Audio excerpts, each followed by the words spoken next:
What are they worried about with nitrogen? It sounds laughable to me.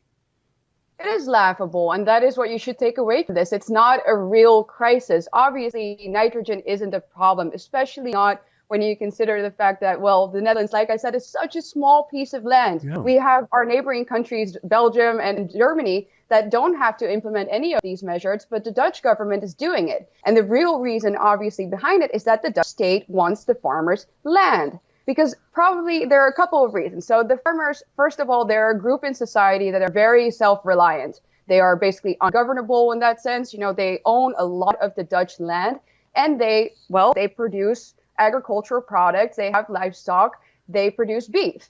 And what's interesting to know is that the Dutch minister who has pushed this nitrogen law has a brother-in-law who is the owner of the Dutch online supermarket called Picnic. Guess who invested $600 million in Picnic last year? Right, Bill Gates, the man who wants you to eat fake meat. And, you know, that's not just a conspiracy theory. I know, for example, that the head of the Netherlands, he's a serious member of the World Economic Forum, too. What's his name? Mark Rutte. Yes, Rutte. Mark Rutte is very, very deeply involved in the World Economic Forum. And, well, it's obvious that this law is a product, again, of these globalist institutions.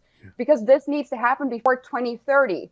Rings a bell, right? Agenda 2030, the Great Reset, World Economic Forum. It's very clear that this is a made-up crisis, which we've seen before with these organizations. That's the way they handle, that's the way they operate these things.